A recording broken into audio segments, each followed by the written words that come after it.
Apreciados amigos y amigas, tengo el gusto de presentarles a María Alessandra Marín. Ella es, digo yo, una sobreviviente de la guerra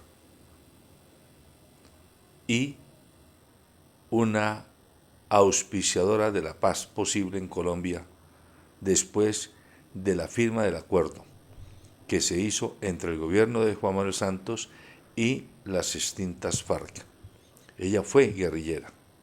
Ha aceptado esta invitación para que no solo nos cuente, sino que nos reflexione, nos haga su propio análisis y a partir de esta reflexión sobre las lecciones aprendidas, en tanto a los aciertos, a los desaciertos, a las equivocaciones, a las frustraciones y todo lo demás, ella nos aporte un grano de arena en esta conversación nacional que tanto urge a Colombia. María Alessandra, usted me decía que usted tenía 15 años cuando un día decidió hacerse guerrillera. Brevemente cuéntenos ese episodio de su vida. Bueno, primero que todo, pues gracias por el espacio. Sí, así es, Alberto, yo me hago guerrillera a los 15 años y yo soy vallecaucana, soy de Tuluá, mi familia fue desplazada por el paramilitarismo, nos fuimos al Caquetá, allí las FARC nos dio cómo volver a empezar a vivir porque íbamos trasteados con lo que nos cupo en una estopa y bueno, luego determino irme a las FARC. No fue por razones políticas ni ideológicas, pese a todo este tema del paramilitarismo, sino luego de que mi papá había intentado abusar de mí y bueno, hubo como todo este tema en las familias que siempre suele pasar, los que creen, los que no, y bueno, me tocó irme de la casa y pues solamente sabía fritar huevos y plátanos y entonces tenía la prostitución o las drogas, entonces dije, ya conocía que era las FARC, me fui para las FARC. Y allí estuve 11 años. Tú comenzaste a conocer las FARC teniendo 9 años. Así fue.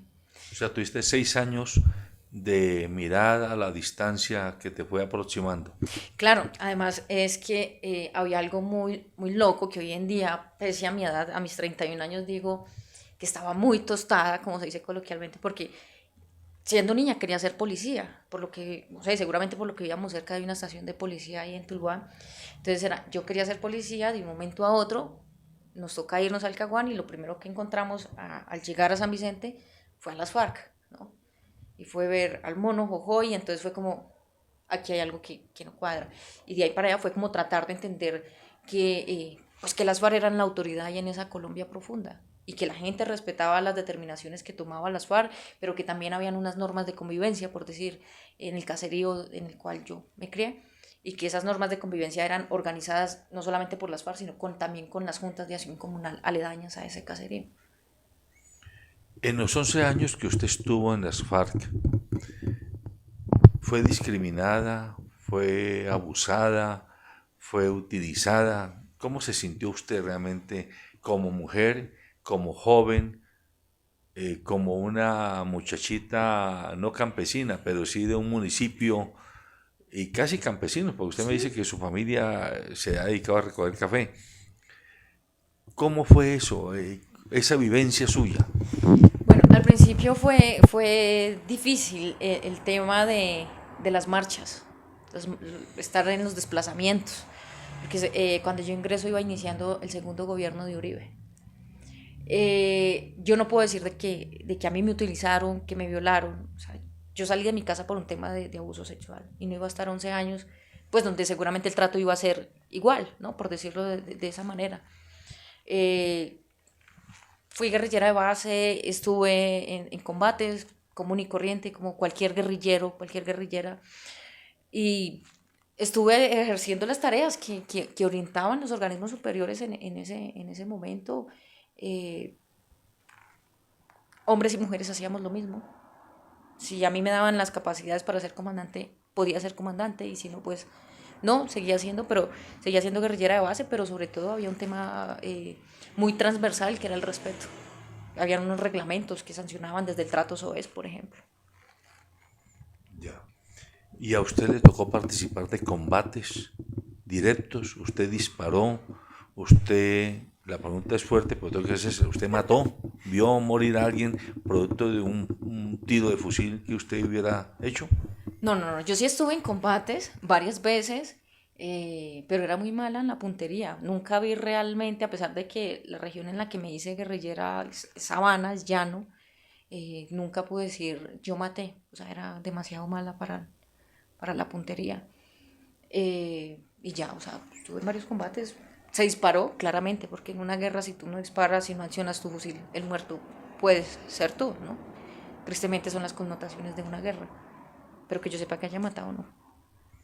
En ese tiempo que usted estuvo como guerrillera, la relación que había, la no oficial, entre ustedes los guerrilleros y los soldados y policías que los perseguían y los enfrentaban, ¿era solo de hostilidad o también habían momentos y espacios donde incluso había camaradería, había negocios cruzados, mensajes cruzados entre unos y otros?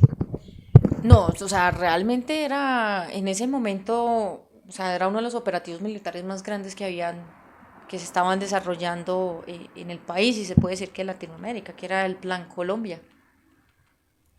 Y, o sea, a la región donde yo ingresé le metieron 20.000 soldados. Entonces, no eran precisamente para otro tipo de relación que el combate, ¿no? Todos los días sonaba plomo, todos los días habían muertos de ambos bandos. Y ya, pero de ahí para allá, como el relacionamiento, no, o sea, yo vine a ver un soldado siendo guerrillera después de salir como a hacer trabajos de inteligencia, pero ya como en son de paz, por decirlo de alguna forma, cuando ya salimos del área del Yarí al ETCR y Cononso, y fue la tensión, o sea, pese a que íbamos en son de paz, que la mayoría íbamos de civil, pero que íbamos con todo el armamento porque íbamos para la zona veredal, fue la tensión, el miedo, porque todo el tiempo habían pasado más de 10 12 años donde había soldado, había plomo, y viceversa, donde había guerrilla, había plomo con el soldado. Entonces ya después, o sea, es ir uno en el bus y en vez de la maleta debajo, iba al fusil y que se subiera el soldado a contar cuántos íbamos, pues por la comunicación que había, fue, hubo miedo, hubo miedo. Pero no pasó nada. Pero no pasó nada, fue como yo venía haciendo registro de comunicaciones ese día y fue bajarme, darle la mano al teniente que estaba ese día encargado del peaje y ya, o sea, fue como ese relacionamiento ante todo el respeto en ese momento. Cuando se comenzó a hablar de la negociación de las FARC con el gobierno, ¿cuál fue el primer sentimiento colectivo que hubo en la guerrillerada? Que era un acierto de parte de los comandantes, que no era un acierto, que era necesario, que no era oportuno, que tenía ventajas para ustedes, que les servía al país. ¿Qué fue lo que fluyó? Bueno, primero que todo, una cosa que siempre estuvo muy clara al interior de las FARC fue la confianza al secretariado, ¿no? Que era una necesidad, claramente, porque no podíamos seguirnos matando otros 50 años entre pobres de la ciudad, que son los militares, y los pobres del campo, que éramos nosotros, ¿no? Y nosotras. Y de ahí la necesidad, y también el tema de que si era oportuno o no, y esto, o sea, yo creo que veníamos de 5 procesos fallidos, intentos de procesos de paz fallidos, las FARC. Entonces fue como, hagámosle, sí, o sea, fue como, hagámosle, pero además, en cualquier momento puede pasar cualquier cosa. Además que, no sé si recuerdas que estaba como la consigna de que nada estaba acordado hasta que todo estuviera acordado. Entonces era como que, bueno, aquí en cualquier momento puede pasar cualquier cosa, pero pues claramente, a comparación de la zona de distensión, cuando se rompe, las FARC en ese momento de que inicia el proceso de paz, a finales del 2012, pues éramos unidades tácticas de combate. O sea, si siguen bien, todo bien, y si no, pues seguimos en lo que estábamos haciendo, que era la dinámica militar. Recientemente, dentro de todo lo que es la justicia alternativa en la Jurisdicción Especial para la Paz, se ha comenzado a hablar de la acusación de esclavitud por parte de los comandantes de la FARC, especialmente a menores de edad. Reclutamiento forzado por un lado, de niños y niñas y jóvenes, y esclavitud. usted entró de 15 años, usted era una niña, usted no era menor de edad. Frente a esa matriz de opinión que comienza a sonar, ¿usted qué puede decirle a la opinión que la ve y la escucha? Bueno, yo reitero lo que mencionaba anteriormente. Yo me fui de mi casa luego de haber pasado por intento de abuso sexual por parte de mi papá. Me fui a las FARC, ahí estuve 11 años. Que si paso o no paso, a mí nunca me tocaron contra mi voluntad. Nunca, nunca. Todos mis compañeros, hice mis relaciones sexoafectivas, común y corriente, pero yo no puedo decir eso. A lo que está pasando hoy en día y que los comandantes además hayan aceptado, pues solamente ellos sabrán, en la realidad siendo organismos superiores, qué vieron y sobre todo qué ocultaron, ¿no? Porque dentro de los delitos de las FARC, una de las cosas que daba para fusilamiento era la violación sexual. Entonces también es la pregunta, si es así, ¿por qué nunca fusilaron a nadie por violación sexual? Pues partiendo de que han venido aceptando todo lo que la jurisdicción especial ha venido como llamándolos a la orden, ¿no? Yo nunca vi a nadie fusilar a nadie por violación sexual. Y era uno de los delitos inamovibles de fusilamiento dentro de las FARC, ¿sí? Entonces, nada, o sea, mi mensaje es eso, o sea, como que yo no lo viví y de ahí para allá, a lo que mencionas, pues habrá que preguntarle a la dirigencia del partido y de Comunes, ¿no? O sea, si era así, ¿por qué nunca fusilaron a nadie? Pues para venir a sentar ahorita que había violación sexual, por decirlo directamente. Y el tema del reclutamiento, bueno, pues los acuerdos de Ginebra hablan las convenciones de que después de los 15 años uno puede tomar determinación, ¿no? Yo también puedo decir al respecto de que yo voy a ingresar niños de 13, 14 años, porque sus papás los habían matado los paramilitares. Y que cuando cumplieron los 15 años le dijeron, bueno, mijito, ya tiene los 15 años, váyase. No, yo me quedo. Y vi también en el marco de la mesa de diálogos que hicieron alistar una cantidad de muchachos menores de edad que estaban también como en el marco de este tema de la mesa de los menores precisamente. Los hicieron alistar, los desarmaron además porque tendrían que hacerse a un lado y porque todo esto iba coordinado con el ICBF y muchos de ellos dijeron no, a nosotros no nos van a sacar así por la tangente, o sea, como que hemos pagado guardia, hemos estado aquí en medio del aguacero y del verano, entonces no nos van a sacar así, o sea, somos firmantes del acuerdo y nos sacan también como firmantes. Dentro de la opinión pública también la imagen que todavía persiste de las FARC era o es la de que era un grupo sanguinario, un grupo simplemente criminal, que se vendía como un grupo liberador y libertario del pueblo colombiano, pero que de fondo simplemente había mucha criminalidad. ¿Qué le responde usted eso a la gente que así lo piensa? Bueno, respecto a eso, yo creo que uno es que la gente que se ha dedicado a eso y sobre todo las matrices mediáticas, o sea, más del tema de ser la opinión de un ciudadano a pie, son las matrices mediáticas que se vinieron construyendo desde los dos gobiernos de Uribe y los dos gobiernos de Juan Manuel Santos. Y la gente que opina eso es gente que le ha tocado ver la guerra por televisión, que han prendido su televisor desde la comodidad de su casa y han visto eso, ¿no? Además porque Colombia es un país al que no le gusta leer. Y si tú no lees, y el único medio que tienes para informarte es RCN, que en vez de decir de que habían cometido, por ejemplo, una masacre a mansalva en Cali a medianoche, salieron a decir que era que no estaban celebrando la modificación de la reforma, ¿no? Entonces no se puede esperar nada. Nosotros fuimos un grupo guerrillero alzado en armas, revolucionarios, que cometimos cagadas garrafales en el marco del accionar político militar, sí. Que hemos tenido el carácter de ponerle la cara a las víctimas, también. De eso nadie puede tener un mínimo de duda. Y creo que ha sido de las cosas que ha dado el acuerdo de paz. O sea, de que no solamente quienes estuvimos en la guerra, quienes hicimos parte de un factor armado como fueron las FARC, que hubieron cagadas como Nogal, Bojayá, La Chinita, las retenciones o lo que se llamó en su momento como las pescas milagrosas, los diputados, ¿sí? A nosotros, claro, claro que se cometieron cagadas y que todo está muy reciente, ¿no? O sea, no entiendo por qué hoy en día todos quieren solucionarlo pidiendo un abrazo y regalando una rosa a una víctima, ¿no? Es que todo este tema de perdón, que es muy reciente el tema del proceso de paz, esto tiene mucha brecha. Ahí, el tema de perdonar es un proceso. Eso no es tan así como deme un abrazo para irme tranquila, ¿no? O sea, se cometieron cagadas claramente, pero no fuimos criminales.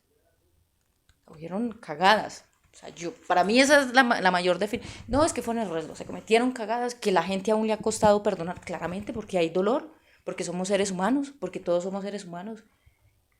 Y uno no puede decirle a alguien tan fácil que perdió su papá o la mamá en manos de las FARC, como venga, perdóneme y vamos a tomar una cerveza. No, eso no es tan así. En el colombiano y la colombiana urbana y urbano, ¿cree usted que hay más animadversión por el guerrillero que por el paramilitar? ¿O es la misma animadversión? Yo creo que muestra de esa animadversión que usted menciona fue los resultados del plebiscito. Que fue urbano, básicamente.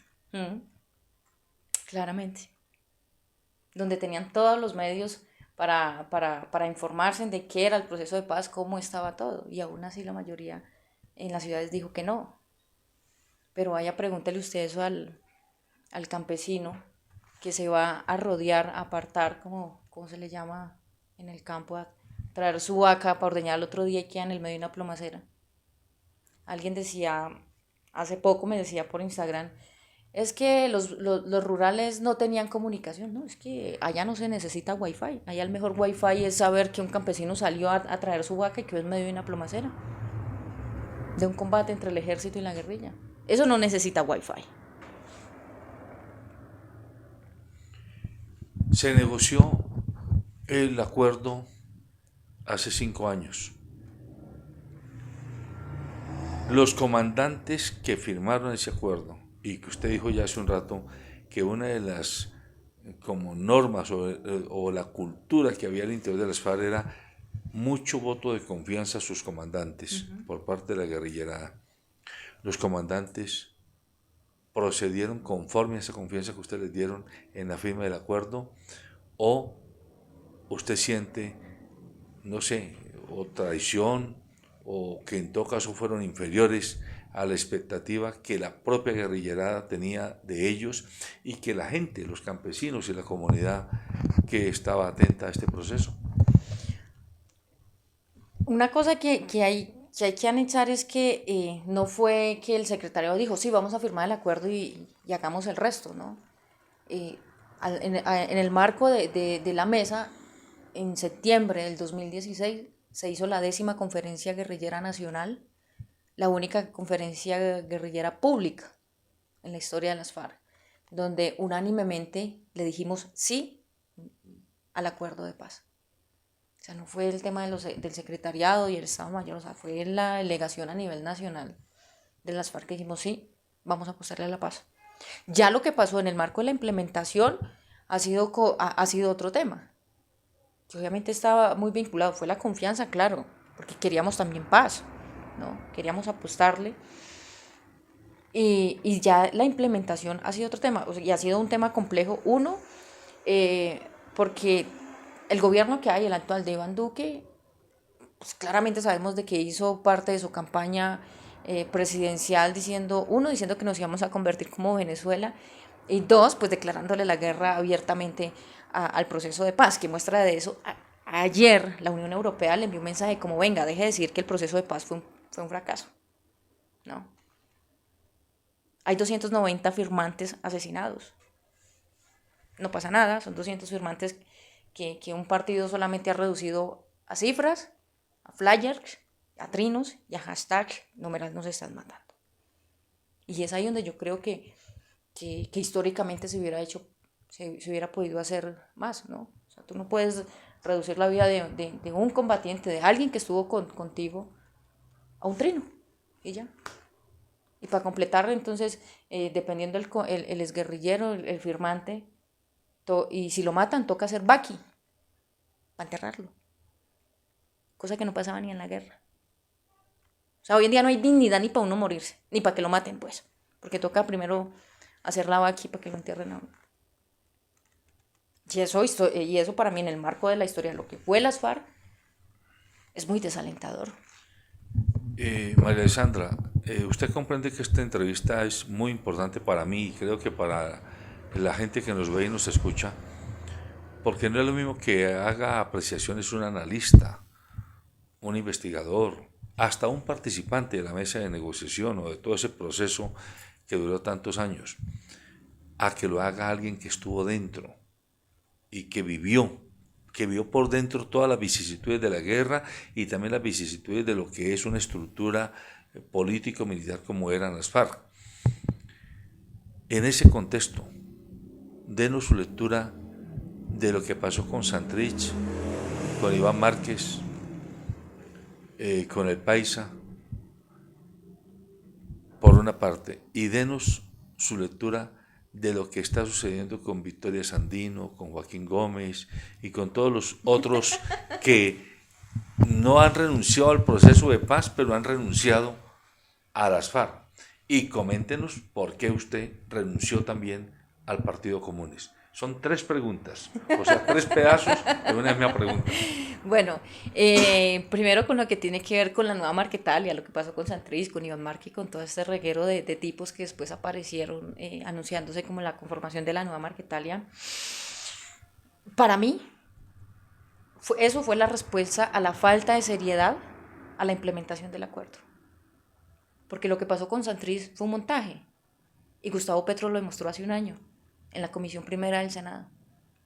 Que fue un montaje orquestado por la CIA, por la DEA, y el entonces fiscal general de la Nación, Néstor Humberto Martínez. Fiscal nombrado además por Juan Manuel Santos, que fue quien firmó un acuerdo de paz con las FARC. Y claramente era para torpedear la implementación del acuerdo. Y para mí la segunda Marquetalia es la respuesta de eso.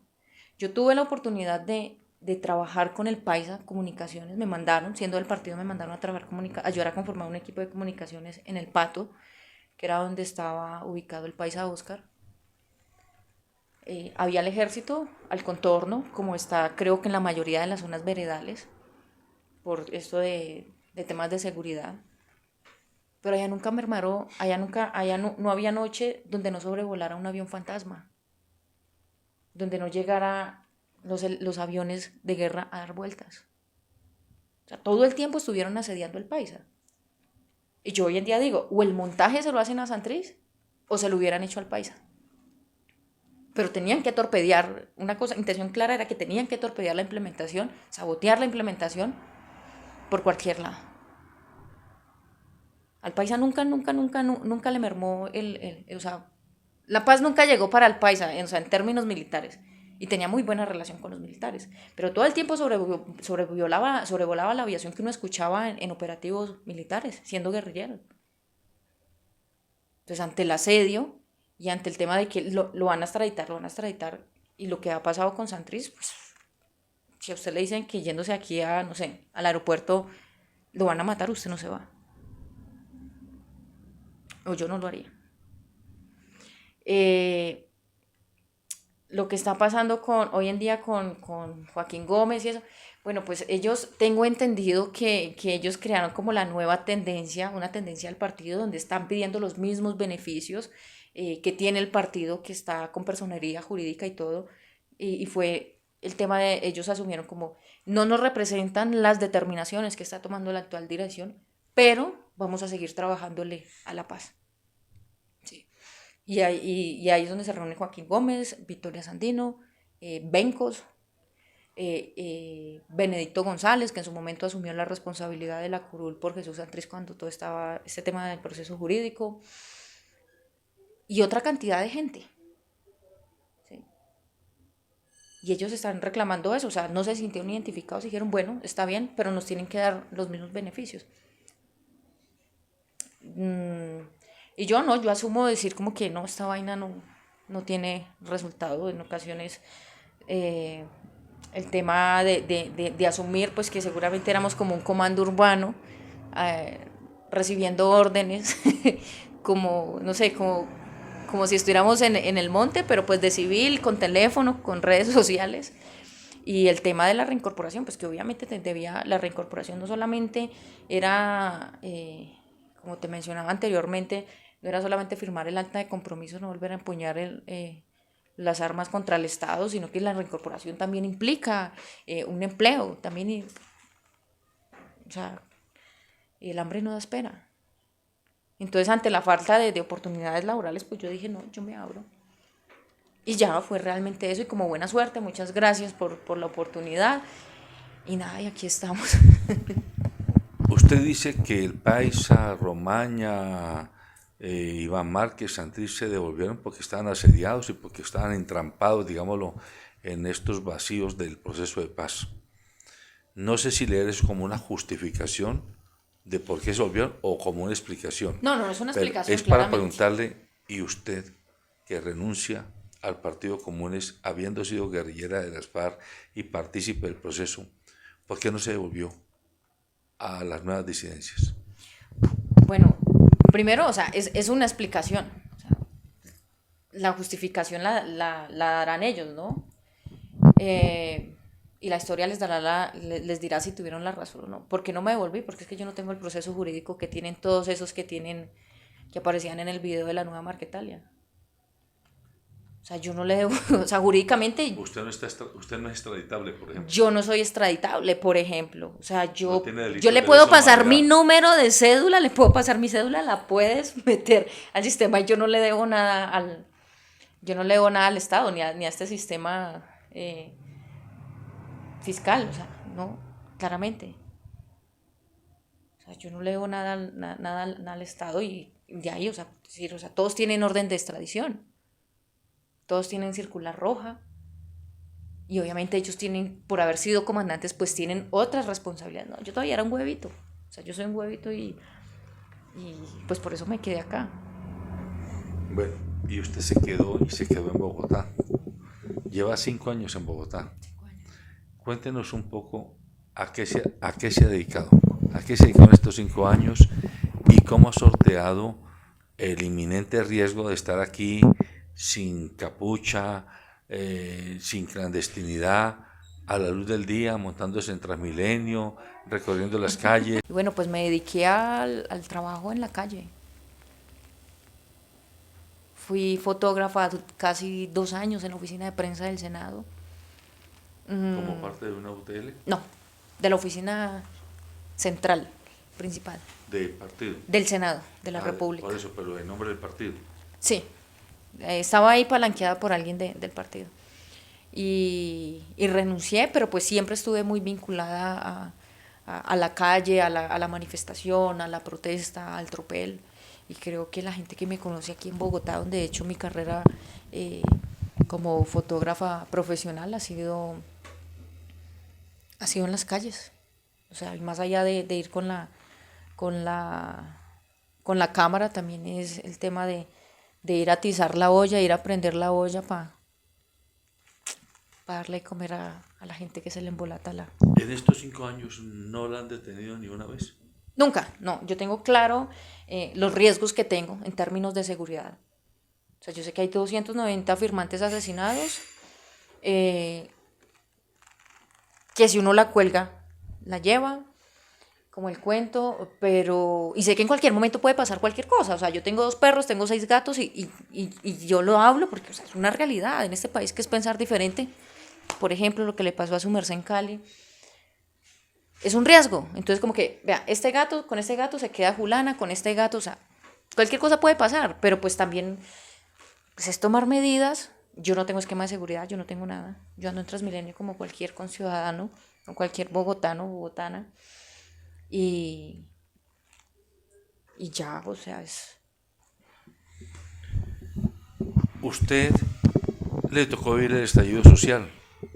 Primero el del 21 de noviembre del 2019, que quedó como en calma chicha por la pandemia y todo este tipo de cosas, que fue de año y medio. Pero el 28 de abril, ¡pah!, explotó la olla a presión. No, antes el año pasado nos tocó el 9 de septiembre, cuando la Bueno, policía asesinó a aquí en Javier Bogotá, Ordóñez. tiene usted razón. Sí, que fue un mini estallido, digámoslo así, en Bogotá. Pero ya el 28 de abril la olla a presión explotó. Usted se ha hecho reconocer, usted ha comenzado a ser reconocida como una fotógrafa, como una reportera gráfica en medio de todo este estallido social. Entonces, con ese hándicap de que venía de las FARC, de que viene el proceso, que no tiene esquema de seguridad, que no está vinculada activamente al Partido Comunes y ahora mostrándose con la cara al viento, ¿por qué lo hace? O sea, es un acto, digámoslo, de heroísmo, es un acto romántico, es una convicción. ¿Qué? Nada de eso. Yo creo que como lo decía ayer, o sea, como que había escuchado plomo, bomba, todo, la pelea con los gases lacrimógenos, esa es otro voltaje. O sea, a usted le ha tocado el plomo y el fusil venteado, pero no los gases Y lacrimógenos. no me han tocado los gases lacrimógenos. Y, pero fue otro escenario de combate, ¿no? Que ya no puedo accionar un arma, claramente, que es peor aún, porque me toca ver cómo un aparato militar asesina a gente desarmada. Que no son un grupo guerrillero. Que no son un grupo guerrillero, claramente, que son un poco de muchachos y de muchachas que quieren tratar de vivir lo más mínimo, lo más dignamente posible, y que la respuesta es plomo, ¿no? O sea, es peor, porque cuando estaba en la guerra, yo estaba de guardia y si el soldado aparecía, ahí sí como dice el llanero, acomódese cuñado porque plomo va y plomo viene. En medio de todo es una pelea de iguales, pero aquí no.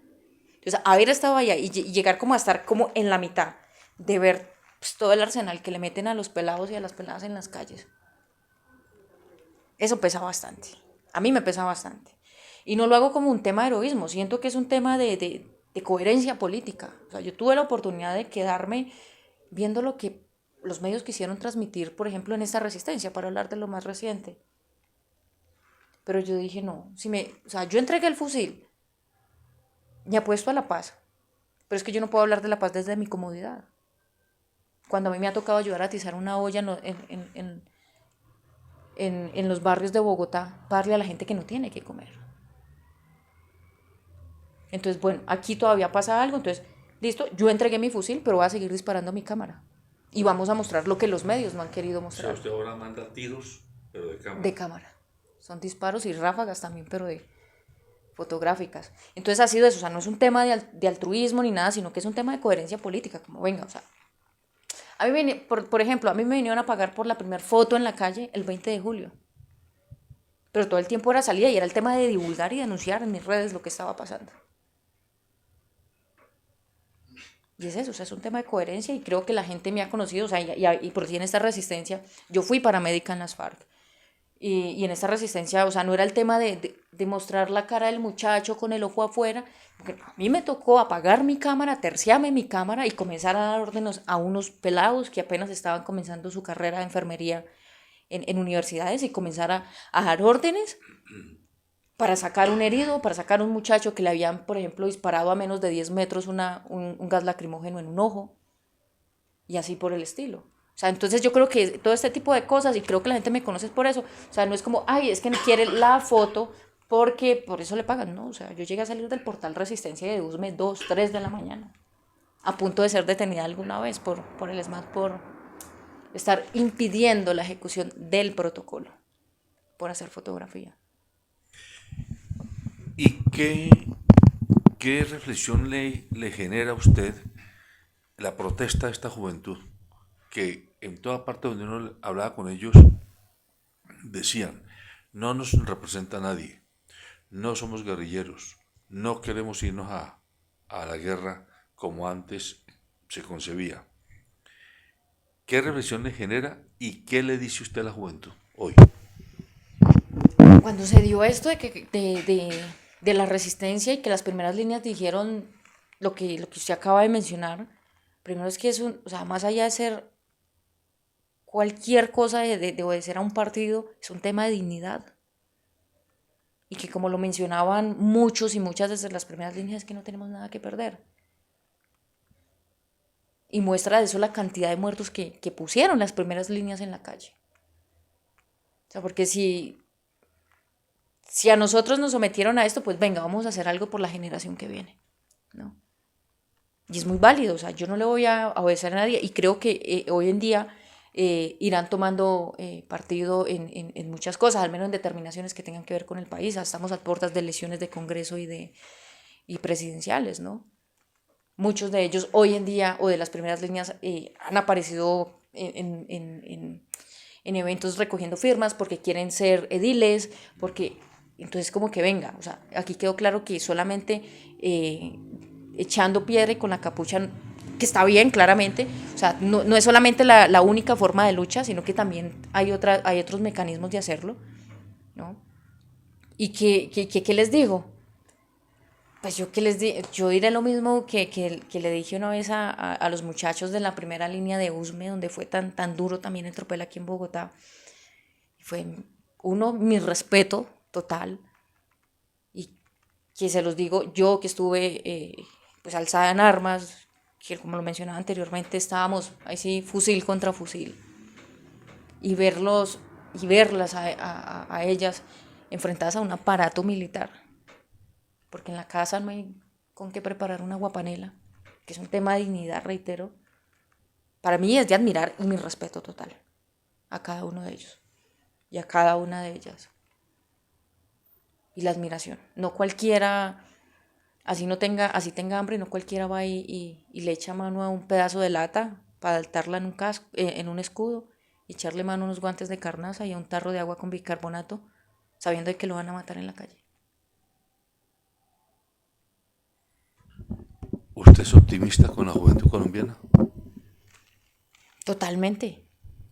Yo ya estoy en la vejez de la juventud con mis 31. Usted está en la adultez joven. Yo estoy en la adultez joven. Claro, yo creo que alguna vez lo dijo Jaime Garzón, ¿no? O sea, si los pelados y las peladas no se adueñan de esta vaina, entonces nos va a llevar el hijo de puta. Pero creo que está demostrado, como lo mencionaba usted anteriormente, desde el 2019 se veía que algo iba a pasar, que esa vaina se estaba fermentando, y que precisamente los que la estaban fermentando eran los muchachos y las muchachas. María Sandra, ¿y cómo está viendo usted el panorama electoral del país? A ver, si a usted le preguntan, o campesinos que la conocieron por allá en algún sitio retirado del país, en el Catatumbo o en el Nariño o en el Caquetá, díganos usted cómo ve el panorama, o se lo pregunta a un diplomático o un líder de una ONG internacional, ¿qué les contestaría usted a ellos? A los de aquí y a los de afuera. Bueno, yo creo que una de las cosas es que yo no hago parte de ningún partido. Por el primer presidente que voté, candidato presidencial que voté en mi vida, claramente fue por coherencia política, pues fue por Gustavo Petro, ¿no? En las elecciones pasadas. Y creo que hay esperanza, pero no la de la coalición La Esperanza, no. O sea, hay esperanza con el pacto histórico, encabezado por Gustavo Petro, claramente, de que las cosas pueden mejorar, y que la Colombia humana va a hacer cosas grandes en las próximas elecciones. Porque ya, precisamente por lo que mencionábamos anteriormente, o sea, esta generación de pelados y de peladas nunca se habían interesado, por ejemplo, por las elecciones, como me da igual quién suba o quién baje. Pero esta resistencia que acaba de pasar dejó marcado como un hito en la historia. Es como, no copiamos en políticos, por decirlo de alguna forma, pero sobre todo seremos la generación que vea catapultar el uribismo, que es nuestro legado, además. El legado de esta generación es borrar su legado de más de 6.000 falsos positivos, de persecución, de corrupción. Y creo que eso quedó muy claro aquí, y es eso, o sea, ya no copiamos del tema de que nos vamos a volver como Venezuela, porque en este preciso momento el peso colombiano está más devaluado que el peso venezolano, que no copiamos del tema de, ¿qué salió a decir el doctor? que Petro es el líder, es que era más inteligente que Chávez, además, hágame el hijo de puta favor, ¿no? Petro es un tipo brillante, pero pues, o sea, el tipo está, decíamos ayer que el tipo ya no se estaba tomando la valeriana, sino que la estaba fumando. Entonces, o sea, yo veo el panorama desde ahí, o sea, duro sí, porque es enfrentar una maquinaria. O sea, es un gobierno, y es un gobierno, no hablo de Duque, sino del uribismo, que tiene fiscal de bolsillo, que tiene procurador de bolsillo, que tiene controlador de bolsillo, que tiene presidente en el Consejo Nacional Electoral de bolsillo. Pero que también es el reto. O sea, no copiamos de nada, ahí sí como dijo Notiti 3, nadie nos maneja y vamos a trabajarle por las elecciones el otro año. Esta entrevista seguramente van a verlas algunos empresarios, algunos académicos y algunos políticos. O sea, no solamente la gente del común, del pueblo, sino también algunos de estas personas. Y ellos allá oyéndola y viéndola a usted van a decir, pero vea qué tan cínica esta guerrillera. No solamente viene aquí a contarnos así, desabrochadamente, que tuvo el fusil y que se enfrentó fusil contra fusil, sino que ahora está aquí, que ya no es del Partido Comunes, y está invitando a la gente a que vote por el pacto histórico y a que vote por Petro. Esto es la confirmación de que la izquierda de la que hablaba Álvaro Uribe, ¿no? De la que hablaba Álvaro Uribe en su trino, que es que el poscomunismo o el comunismo, el neocomunismo viene con toda, y entonces María Alessandra puede ser una representante de ese neocomunismo. A ver, ¿qué le contesta usted a un empresario académico o político y hasta un religioso que esté pensando eso? Bueno, pues yo creo que uno, que obviamente todo lo que mencionó Uribe, pues que claramente está asustado con la fuerza que ha venido tomando el pacto histórico con la Colombia humana. Es que Petro no es comunista, para que digan que es neocomunista. Él fue un guerrillero del M-19, considero que es un tipo, es un congresista brillante además, eso es indudable, pero es un tipo progresista, o sea, es un tipo que no es que aquí está errado ese tema, ¿no? O sea, si aquí sale un pelado a un cacerolazo, ya es guerrillero, ya es comunista, es que quieren todo regalado, ¿sí? Entonces es ahí el tema de por qué Colombia no lee y por qué siempre el tema de los medios hace tanto daño. O sea, yo digo eso, o sea, no nada, o sea, o sea, aquí no hay miedo, aquí el neocomunismo es el mismo fantasma del castrochavismo que crearon ellos años atrás, que seguramente por desconocimiento también caló en algunas elecciones, pero pues que obviamente ya están grandecitos, ¿no? Los empresarios, los académicos, y que este contexto de la historia del país está a otro nivel, pues como para que sigan diciendo lo mismo, ¿no? Es como si a estas alturas llegaran a decirnos que el coco existe y que el coco asusta. Bueno, ya para cerrar esta entrevista, ¿usted es optimista con el futuro del país? ¿Usted cree que Colombia tiene espacio para nuevas ciudadanías, nuevas manifestaciones políticas, cambios de rumbo, entrar a la comunidad de las naciones en una situación mucho más digna y más, ¿por qué no decir más competitiva de la que ha tenido hasta hoy? Yo creo que mientras que haya esa confianza, que la tengo, por la nueva generación, por los muchachos, por las muchachas que han venido haciendo historia en la resistencia, que ya todos y todas conocemos, pueden pasar grandes cosas. Que reitero, el legado es enterrar el uribismo que ha venido haciendo tanto daño, ¿no? Tú le preguntas hoy en día a cualquier muchacho y es como que lo menos es Uribe y fue tantas, ¿no? Porque, o sea, ya no copiamos de cosas, y seguramente es esta generación que le ha tocado, que sabe que su papá no se va a pensionar, que sabe que no tiene una universidad, porque si no trabaja no puede pagarla, que no hay seguridad social, y que Aparte de que no se va a pensionar, si el abuelo se pensionó, la plata se la están robando en el fondo de Colpensiones, ¿no?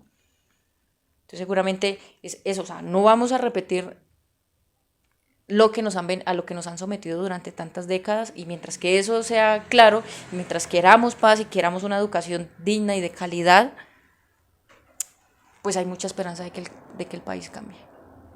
¿Y qué puede hacer el periodismo? ¿O en beneficio o en detrimento de ese futuro?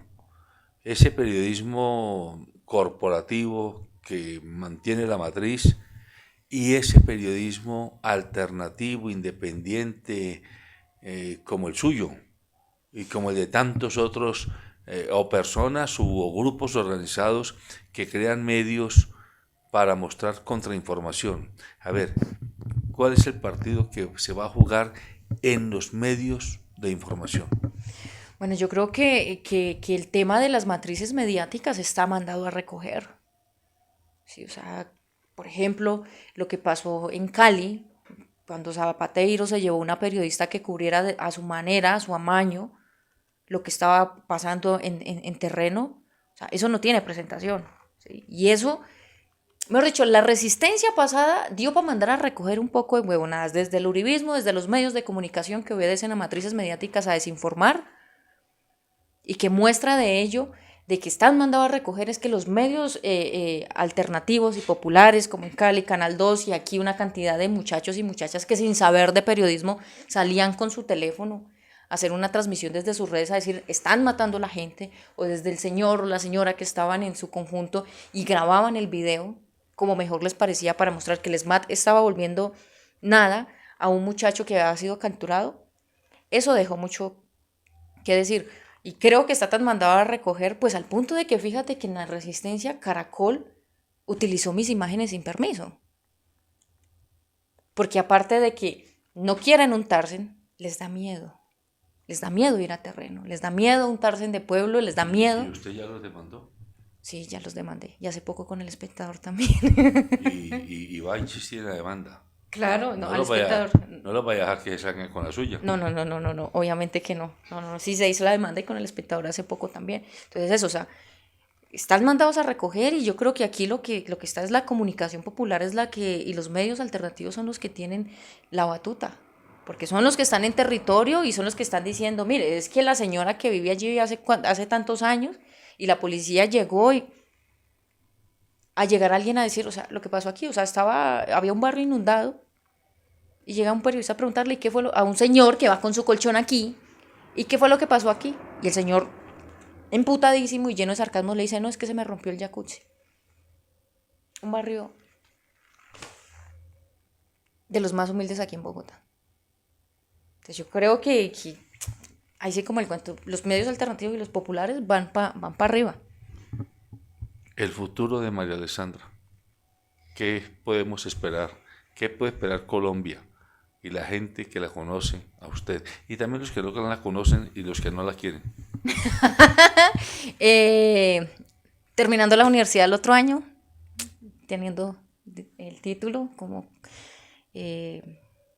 artista visual, seguiré disparando mi cámara en las calles y camellándole a la paz, a lo que haya que hacer. ¿Alguna tentación de volver a la guerra? No. ¿A tomar un fusil? No, nunca, no lo haría, como lo mencionaba anteriormente, no sé si detrás de cámara, y es que si lo hiciera sería haber engañado a la gente que cree en mí, a esa familia que el destino me ha dado la oportunidad de escoger, y no, porque si me voy, ¿quién cuida a mis perros y mis gatos? Y esa misma posición se la va a usted a inculcar y a predicar a los muchachos y muchachas que no se vayan a ir a las guerras, que al final no dejan sino sangre y dolor, y más bien que hagan política.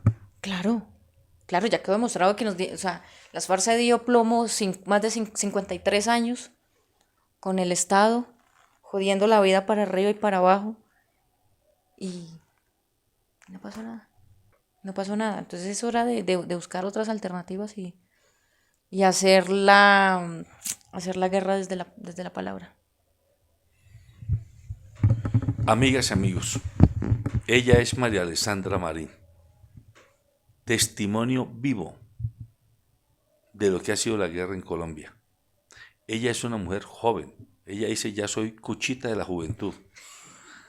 Ella es una adulta joven, 31 años. 11 años de estos 31 los pasó dentro de las FARC. Y lleva 5 años, o sea, 11 y 5, 16 años en el proceso de paz, cumpliendo el proceso de paz. Y como acaba de decirlo, dispuesta a mantenerse en su posición por su coherencia política. Ella es un testimonio de lo que ha afectado a nuestro país, pues en toda su vida republicana, pero en los últimos 70 años de manera muy dolorosa y en los últimos 20 de manera aún más dolorosa. Pero también es la demostración de que esta juventud y estos adultos jóvenes que tiene la Colombia del siglo XXI son la verdadera esperanza. Ya entendieron que no es el camino de la guerra por el que hay que transitar. Entendieron que es el camino de la política. Y entendieron también, en el caso de ella, que es una periodista, reportera gráfica en terreno, que es preferible disparar muchos tiros de cámara para denunciar y hacerle la guerra a este estado criminal y a este ambiente de corrupción y de mafia, pero ya no más disparar fusiles, disparar tiros de fusil, mejor disparar tiros de ideas, tiros de compromiso. Le agradecemos a María Alessandra que nos autorizó a hacer cualquier pregunta que quisiéramos hacerle, no nos pidió, no me toquen esto, no me toquen aquello, y yo por lo menos declaro mi admiración por ella, por lo que hace y por sus convicciones.